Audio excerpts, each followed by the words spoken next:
Welcome to The Explainer. Today, we're diving into a massive moment in recent history by looking closely at first-hand, on-the-ground accounts from peak TV journalists. We're talking about the 36-day cockroach junta party, where CJP protests. It's an absolutely fascinating look at what these reporters are calling India's first true internet revolution. Okay, let's dive into this. How exactly does an organically driven youth protest, lasting just 36 days, achieve a political resignation that pretty much everyone initially called impossible? And maybe even more importantly, how did they pull it off while completely bypassing the massive legacy television news networks? It's a real David versus Goliath case study in modern dissent, and the media shift documented here totally changes how we understand the way movements are broadcast today. Let's start with Section 1, an impossible demand. So, when this movement first kicked off, the initial skepticism surrounding their core goal was just huge. I mean, nobody in the political or media establishment took it seriously. The CJP demand was clear. They wanted Education Minister Dharmendra Pradhan to resign, sparked by severe exam paper leaks and, tragically, the loss of over 20 young lives to suicide. But according to the journalists covering this from day one, that demand was viewed as completely outrageous. Why? Well, because the current government's track record shows they simply do not respond to public dissent with resignations. We've seen massive railway tragedies and airline disasters in recent years with hundreds of casualties, and no minister stepped down. So, forcing a resignation over exam leaks, it literally felt unreachable. So how did they actually do it? That brings us to Section 2, Catalysts of the Movement. Let's move to the timeline and see how this builds up. It started totally organically on June 6th, with a completely unexpected mass gathering of thousands at Jantar Mantar. Then, right in the middle of the protest, the renowned innovator Sonam Wangchuk joined in with a hunger strike. His subsequent forced hospitalization by authorities created some incredibly powerful viral imagery. But the ultimate tipping point came on July 20th, when police actually deployed tear gas and baton charges against the protesting students. Now, you'd think a heavy-handed police response would completely crush a student movement, right? But according to the ground reports, it had the exact opposite effect. Highlighting this paradox, a journalist noted, what July 20th changed is that it removed a sense of fear. Parents saw the maximum the police could do and decided they could handle it too. Parents were literally losing sleep watching videos of the police action on their phones, and the very next day they showed up at the protest themselves. The crackdown didn't suppress the movement at all. It fueled it. Which leads us to Section 3, a united front. And this brilliantly illustrates what was really happening on the ground, contrasting sharply with the political divisions a lot of people expected to see. Peak TV reporters documented this amazing anecdote where a man from Nagpur, wearing a saffron cap, which is often associated with right-wing groups, was serving food right alongside a Muslim man named Junaid.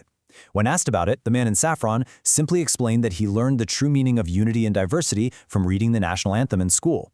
These protesters were actively, peacefully dismantling expected religious and class divides, uniting purely over their shared concerns for the youth. Reporters also observed this incredible determination spanning all generations.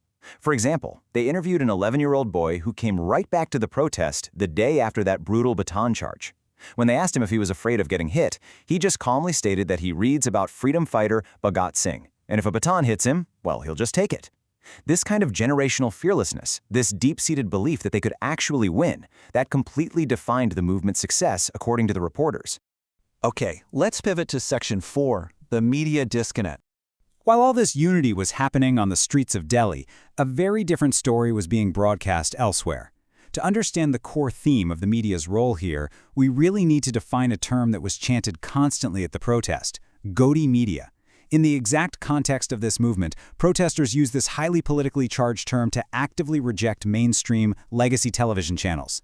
They felt these networks were totally misrepresenting their genuine demands, ignoring the real issues, and instead just trying to divide the movement for ratings and political agendas. Now, what's really interesting about this slide is the extreme disconnect between primetime TV and the actual citizens. On one hand, legacy media and political figures were applying these severe labels, literally calling the protesters a virus, anti-national, cockroaches, or even the terrorist B team. But on the ground, as independent journalists recorded, the reality was vastly different. It was literally just a mix of students, working professionals, and concerned parents who were simply demanding basic educational reform and an end to exam leaks. Because of this massive trust deficit, the protesters developed some fascinating tactical ways to completely bypass the legacy media ecosystem. They essentially created the big mic stigma. Protesters actively chased away crews with those large TV cameras because they genuinely believed those reporters were only there to find a way to discredit the movement. Instead, they fully embraced independent reporters using small, discreet wireless mics. And here's where it gets wild.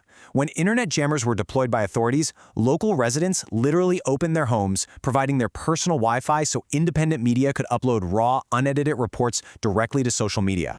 Section 5. Caught off guard. So the crucial point is that with the movement broadcasting itself straight to the internet, the political leadership was caught totally off guard by the resilience of the protesters. Why did they misread the room so badly? Because they were relying heavily on political echo chambers and media advisors who assured them it was nothing to worry about. The government's strategy was essentially just to wait, assuming the youth would tire out in the Delhi heat. They completely underestimated how the July 20th police action wouldn't crush the protest, but would actually cause this cascading viral mobilization across Instagram and YouTube that they simply couldn't control. And that brings us to Section 6, the 36-day victory. That huge miscalculation brings our narrative to its climax. 36. It took exactly 36 days of relentless internet-driven mobilization. Despite the initial impossibility of their demand, despite the heavy police pushback, and despite being ignored or villainized by legacy television networks, the CJP movement actually forced an unprecedented resignation from the education minister. Which leaves us with this final, really profound question to reflect on. If an organically mobilized, internet-driven youth movement can outlast government echo chambers and basically force legacy media to scramble and adapt, what does this mean for the future of journalism and grassroots power in India? It's a real game changer. The rules of how public dissent is organized, broadcast, and ultimately won have fundamentally changed. Thank you so much for joining me for this explainer. I hope this leaves you eager to explore these shifting tides of media and grassroots power even further.